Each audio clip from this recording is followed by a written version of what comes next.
താമസിക്കുന്ന വീടല്ലാതെ പിന്നെ എവിടെയാണ് റെയ്ഡ് ചെയ്യേണ്ടത്? ഇപ്പൊ സജി ചെറിയാന്റെ മകളാണ് പ്രതിയെന്നുണ്ടെങ്കിൽ മകള് താമസിക്കുന്ന വീടാണ് റെയ്ഡ് ചെയ്യേണ്ടത്. മകളെ പിടിച്ച് കൂടെ താമസിപ്പിച്ചാൽ നിങ്ങളുടെ വീട് റെയ്ഡ് ചെയ്യും. അതങ്ങനല്ലേ?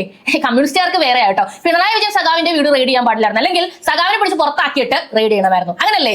അതിനെ തന്നെയാണ് റെയ്ഡ് എന്ന് പറയുന്നത്. അല്ലാതെ വിളിച്ചു പറഞ്ഞേച്ച് അയ്യോ നിങ്ങളുടെ കാര്യങ്ങളൊക്കെ നടക്കട്ടെ കേട്ടോ, നമ്മൾ ഈ സൈഡിൽ കൂടെ ചെയ്തിട്ട് പോയിക്കോളാം എന്ന് പറയാനായിട്ട് വീട് ക്ലീൻ ചെയ്യാനൊന്നും അല്ല അവര് വന്നത്. അവര് വന്നത് കേസിന് ആസ്പദമായ തെളിവുകൾ എടുത്തുകൊണ്ട് പോകാൻ വേണ്ടിയിട്ടാണ്. അതിങ്ങനെയാണ് സജി ചെറിയാൻ ഇത്രയും നാളും രാഷ്ട്രീയം കളിച്ചു നടന്നത്. നിങ്ങൾക്ക് ഇതൊക്കെ അറിയില്ലെന്ന് പറഞ്ഞാൽ മോശം കേട്ടോ. കോടതിയുടെ അനുമതിയോടുകൂടിയാണ് റെയ്ഡ്. മനസ്സിലായോ സജി ചെറിയാനെ? എന്ന് വെച്ചാൽ ഹൈക്കോടതിയിൽ നിന്നും അന്വേഷണം മുന്നോട്ട് കൊണ്ടുപോകാം. അതിനുള്ള പൂർണ്ണ അനുമതി ഇഡിക്ക് നൽകിക്കൊണ്ട് ഉത്തരവ് വന്നതിന് ശേഷമാണ് ഇഡി റെയ്ഡ് ചെയ്യുന്നത്. ഇഡിയാണ് തീരുമാനിക്കുന്നത് നോട്ടീസ് അയക്കണോ, സമൻസ് അയക്കണോ, വിളിച്ചു വരുത്തണോ, റെയ്ഡ് ചെയ്യണോ എന്നുള്ളത്. അല്ലാതെ നിങ്ങളല്ല. അങ്ങനെ തീരുമാനിക്കാൻ നിങ്ങൾക്കിപ്പോൾ അധികാരമില്ല. അധികാരം ഉണ്ടായിരുന്ന സമയത്ത് ഈ കേസിൽ ഒരു FIR പോലും ഇടാതെ, FIR ഇടാത്തത് കൊണ്ട് ഇഡിക്ക് അന്വേഷിക്കാനായിട്ടുള്ള അവകാശമില്ല എന്നും പറഞ്ഞുകൊണ്ട് വർഷങ്ങൾ ഇത്രയും വലിച്ച് നിങ്ങൾ നീട്ടി. നിങ്ങളെ ജനങ്ങൾ തോപ്പിച്ച് മൂലക്കിരുത്തിയതിന് ശേഷം ഇഡി ഈ കാര്യത്തിൽ ഒരു തീരുമാനം ഉണ്ടാക്കി.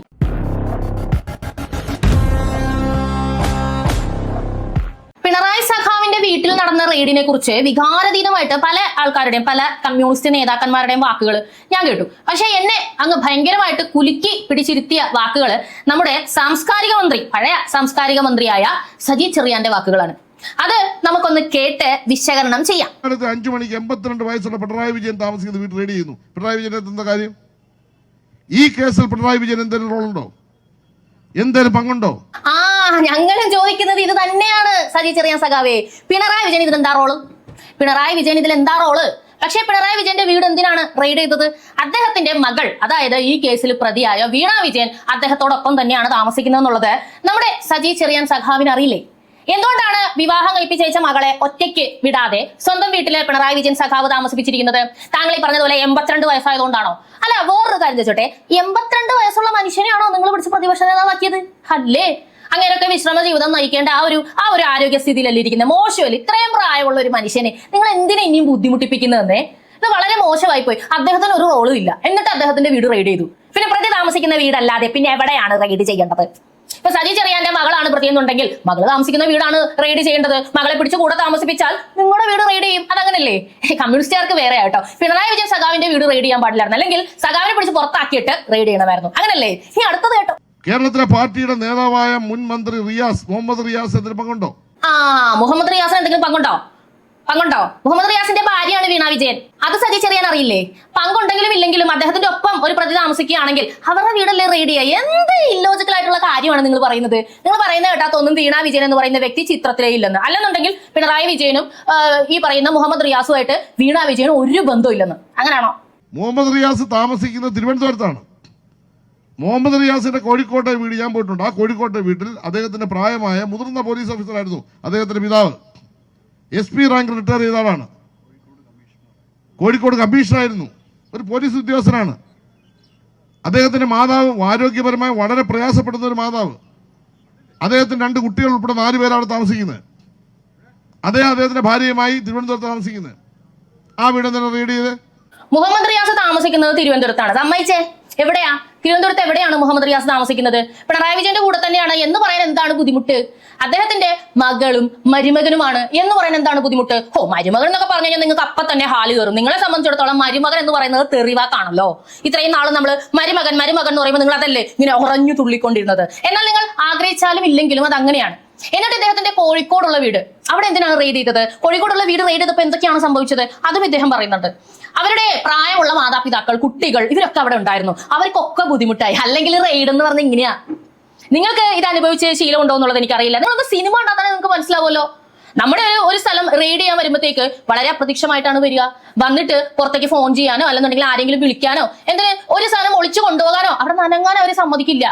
അതിനെ തന്നെയാണ് റെയ്ഡ് എന്ന് പറയുന്നത്. അല്ലാതെ വിളിച്ചു പറഞ്ഞേച്ച് അയ്യോ നിങ്ങളുടെ കാര്യങ്ങളൊക്കെ നടക്കട്ടെ കേട്ടോ, നമ്മൾ ഈ സൈഡിൽ കൂടെ ചെയ്തിട്ട് പോയിക്കോളാം എന്ന് പറയാനായിട്ട് വീട് ക്ലീൻ ചെയ്യാനൊന്നും അല്ല അവര് വന്നത് കേസിന് ആസ്പദമായ തെളിവുകൾ എടുത്തുകൊണ്ട് പോകാൻ വേണ്ടിയിട്ടാണ്. അതിങ്ങനെയാണ് സജി ചെറിയാൻ ഇത്രയും നാളും രാഷ്ട്രീയം കളിച്ചു നടന്നത്. നിങ്ങൾക്ക് ഇതൊക്കെ അറിയില്ലെന്ന് പറഞ്ഞാൽ മോശം കേട്ടോ.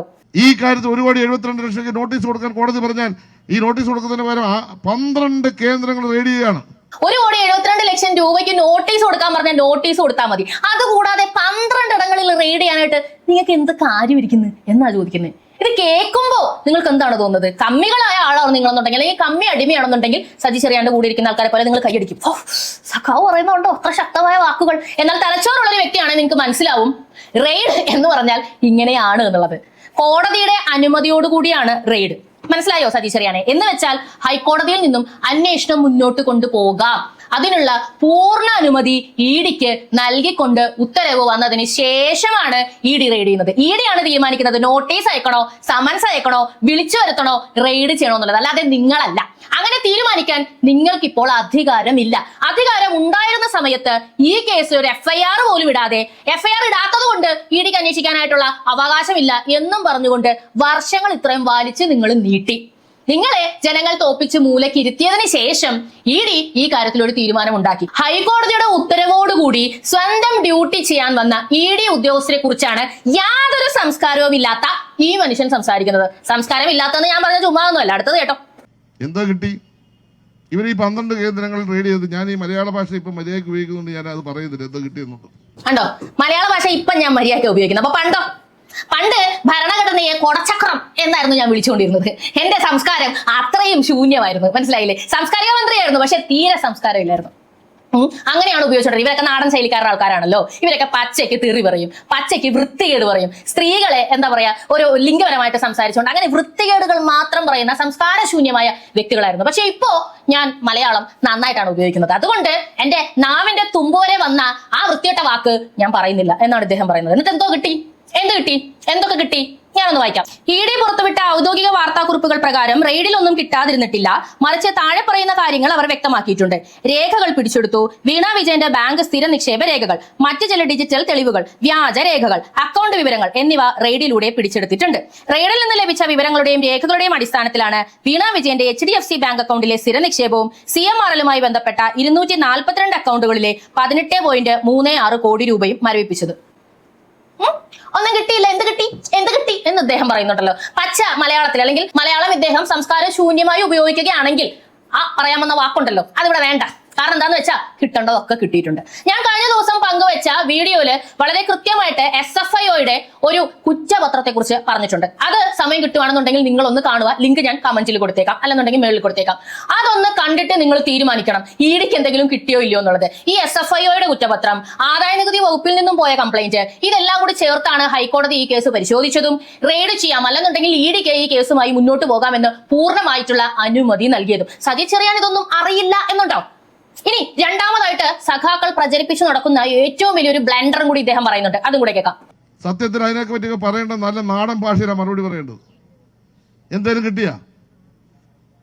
കിട്ടിയ എല്ലാ ട്രേഡും കഴിഞ്ഞ് എഴുതി കൊടുത്തു, ഒന്നും കിട്ടിയില്ല. നാടൻ ഭാഷയിലാണ് മറുപടി പറയുന്നത്. മനസ്സിലായില്ലേ? ഞങ്ങള് ശരിക്കും പറഞ്ഞാൽ ഞങ്ങളുടെ സ്റ്റാൻഡേർഡിന് ഞങ്ങൾ ഇങ്ങനല്ല മലയാളം പറയേണ്ടത്. നല്ല കാപ്പൂ ഇങ്ങനെയാണ് പറയേണ്ടത്. പക്ഷെ അങ്ങനെ പറയാനായിട്ട് ഞങ്ങൾക്ക് സാധിക്കുന്നില്ല. എന്താ? അങ്ങനെയൊക്കെ പറഞ്ഞപ്പോ ജനങ്ങള് വോട്ട് ചെയ്തില്ല. ജനങ്ങള് തോപ്പിച്ച് മൂലക്കിരുത്തി. 40 സീറ്റ് പോലും കൊടുക്കാതെ ഇവരെ നാണം കെട്ട് സത്യം പറഞ്ഞാൽ അടിച്ചിറക്കുന്നതിന് തുല്യമായിട്ട് ജനങ്ങൾ ഇറക്കി വിട്ടു. അതുകൊണ്ട് ഇപ്പൊ അങ്ങനെ പറയുന്നില്ല. ഒന്നും കിട്ടിയില്ല എന്ന് എഴുതി കൊടുത്തു. എന്റെ സജി ചെറിയാനെ അങ്ങനെ ഒന്നും കിട്ടിയില്ല എന്ന് എഴുതി കൊടുക്കാൻ വേണ്ടിയിട്ടല്ല ഇഡി വന്നിരിക്കുന്നത്. പിണറായി തമ്പുരാന്റെ മുന്നിൽ അങ്ങനെ എഴുതി കൊടുക്കേണ്ട ഗതികേടും ഇടിക്കില്ല.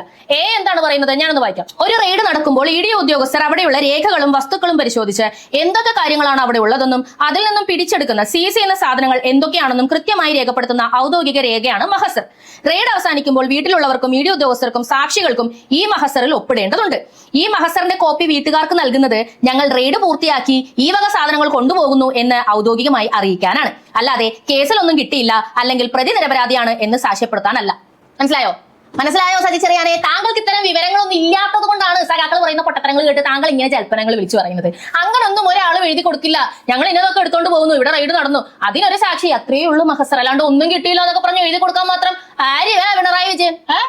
ഇപ്പൊ ആരും അല്ലെന്നേ. പണ്ട് ആരൊക്കെ ആയിരുന്നു, അത്രയേ ഉള്ളൂ. ഇപ്പൊ ആരുമല്ല. ഇനി ആരോപിക്കുന്നത് കേട്ടാ നിങ്ങൾ ചിരിച്ചിരിച്ചിരിച്ചിരിച്ചിരിക്കും കേട്ടോ. എന്തിനാണ് ഇത് ചെയ്തത്? ഇത് ചെയ്തത് കേരളത്തിൽ അധികാരത്തിൽ വന്ന UDFുമായിട്ടുള്ള ഒരു ഡീലിന്റെ ഭാഗമാണ്. ഞാൻ പറഞ്ഞില്ലേ നിങ്ങൾ ചിരിക്കുന്നത്? ഞാൻ പറഞ്ഞില്ലേ? അതായത് ഇദ്ദേഹം ഉദ്ദേശിക്കുന്നത് VD സതീശൻ വേഗം തന്നെ പോയി നരേന്ദ്രമോദിയെ കണ്ടല്ലോ. അത് സ്വാഭാവികമായിട്ടുള്ള ഒരു കാര്യം മാത്രമാണ്. ഒരു മുഖ്യമന്ത്രി അധികാരത്തിൽ ഏച്ചു കഴിഞ്ഞാൽ പ്രധാനമന്ത്രിനെ കണ്ടിട്ട് വേണ്ട ഇന്ററാക്ഷൻസ് നടത്തണം. എന്റെ സംസ്ഥാനത്തിന്റെ സ്ഥിതി ഇപ്പോൾ ഇതാണ്. നേരത്തെ ഇറങ്ങി പോയ ആൾക്കാർ ഇതൊക്കെയാണ് ചെയ്തു വെച്ചിരിക്കുന്നത്. മുന്നോട്ട് അങ്ങോട്ട് എനിക്ക് ഇന്ന കാര്യങ്ങളൊക്കെയാണ് വേണ്ടത്. കേന്ദ്രവും സംസ്ഥാനവും കൂടി യോജിച്ചാണല്ലോ ഒരു നാട് നടന്നു പോകുന്നത്. ഇന്ത്യയിൽ അങ്ങനെയാണല്ലോ. അപ്പൊ അത് സംസാരിക്കാൻ വേണ്ടി പോയപ്പോ ഇവര് പറയുന്നത് വി.ഡി. സതീശൻ നേരെ പോയി മോദിയോട് പിണറായി വിജയന്റെ വീടൊന്ന് റെയ്ഡ് എങ്ങനെ ഒന്ന് നശിപ്പിച്ചേര്, പിണറായി വിജയൻ നമുക്ക് ഒതുക്കണം എന്ന് പറഞ്ഞത്. സ്കൂളിൽ പഠിച്ചിരുന്നെങ്കിൽ പോലും ഇതിനെക്കാട്ടിയും വിവരം ഉണ്ടാവുമല്ലോ എന്റെ സാധിച്ചറിയാൻ. എന്ത് പൊട്ടത്തരൊക്കെയാണോ നിങ്ങൾ പറയുന്നത്? ഈ കേസ് എന്താ ഇന്നലെ വന്നൊരു സംഗതിയാണോ? സതീശൻ മന്ത്രിയായപ്പോഴാണോ ഇത് വന്നത്? അതിനും എത്രയോ കാലങ്ങൾക്ക് മുൻപ് ഈ കാര്യങ്ങളെല്ലാം പുറത്തു വന്നു കഴിഞ്ഞു. ഇതാ ഇന്ന് വീണ വിജയന്റെ ലോക്കർ തുറക്കുന്നു, അവരുടെ സ്വത്തുക്കൾ ഇഡി കണ്ടെത്താൻ പോകുന്നു. അത്തരത്തിലുള്ള വലിയ രീതിയിലുള്ള അലിഗേഷൻസ് ഇവിടെ തെളിഞ്ഞു എന്നിരിക്കെ എന്ത് പൊട്ടത്തരാണ് നിങ്ങൾ പറയുന്നത്? UDF BJP ഡീല് പോലും. UDF അല്ലെങ്കിൽ കോൺഗ്രസും BJPയും തമ്മിൽ യഥാർത്ഥത്തിൽ എങ്ങനെയാണെന്ന് എന്തെങ്കിലും ഐഡിയ നിങ്ങൾക്കുണ്ടോ? കോൺഗ്രസ് മുക്ത ഭാരതം എന്നും പറഞ്ഞുകൊണ്ട് നടക്കുന്ന BJP കോൺഗ്രസിന് അങ്ങ് വളരാനായിട്ട് വെള്ളവും വളവും ഇട്ടുകൊടുക്കും, നിങ്ങൾ പറയുന്നത് പോലെ ഞങ്ങൾ അങ്ങ് ചെയ്യാം എന്ന് പറയുന്നതാണ് നിങ്ങൾ പറയുന്നത്. ഒരു മിനിമം ബോധം, ഇത് ബോധമില്ലാഞ്ഞിട്ടൊന്നുമല്ല, ഇത് ജനങ്ങളെ എങ്ങനെയെങ്കിലും ഒക്കെ തെറ്റിദ്ധരിപ്പിക്കണം. വീണ വിജയൻ എന്ന് പറയുന്ന ഒരു വ്യക്തിയുടെ പേര് പോലും ഇവിടെ പറയുന്നില്ല എന്നുള്ളത് നിങ്ങൾ ശ്രദ്ധിക്കണം. പിണറായി വിജയനെ എടുത്തു പറയുന്നുണ്ട്, മുഹമ്മദ് റിയാസിനെ പറയുന്നുണ്ട്, റിയാസിന്റെ പ്രായമായ മാതാപിതാക്കളെ പറയുന്നുണ്ട്. അതിന്റെ അർത്ഥം എന്താണ്? സിമ്പതി ക്രിയേറ്റ് ചെയ്യുക, നമ്മുടെ നേതാവിനെ ഇവർ ആക്രമിക്കുകയാണ് എന്ന് വരുത്തി തീർക്കുക. അതിലുപരി പ്രതിയായ വ്യക്തിയെ പറ്റി ഒരക്ഷരം മിണ്ടരുത്. രണ്ടാമതൊരു കാര്യം കൂടി പറയുന്നുണ്ട്, ചിരിക്കാൻ റെഡി ആയിക്കോ. ഞാൻ കൃത്യമായി വ്യക്തമായി പറയുന്നു, ഇടതുപക്ഷ മുന്നണിയെ BJP UDF ഡീലിന്റെ ഭാഗമായി ചതിച്ച് തോപ്പിച്ചതാണ്. കേട്ടല്ലോ, UDFും BJPയും കൂടി ചതിച്ച് ഇവരെ തോൽപ്പിച്ചാണ്. അല്ലാതെ ജനങ്ങൾ വോട്ട് ചെയ്യാനിട്ടല്ല. നന്നാവില്ല, നന്നാകാൻ പോകുന്നില്ല. ഞാൻ പറഞ്ഞില്ലേ, ഇവർക്ക് ഇനി ഒരു തിരിച്ചുവരവില്ല, ഇവരെ തീർന്നു. ഇവർക്ക് ഇതുവരെയും ജനങ്ങൾ വെറുത്തിട്ടാണ് ഇവരെ ഇറക്കി വിട്ടതെന്നുള്ളത് മനസ്സിലായിട്ടില്ല. എന്റെ ഒരു സംശയം ചോദിച്ചോട്ടെ സജിച്ചറിയാനേ, UDFും BJPയും കൂടി ഒന്നിച്ച് നിങ്ങളെ തോപ്പിക്കാൻ നിന്ന നേരത്തിന് BJPക്ക് അങ്ങ് ജയിച്ചാൽ പോരെ?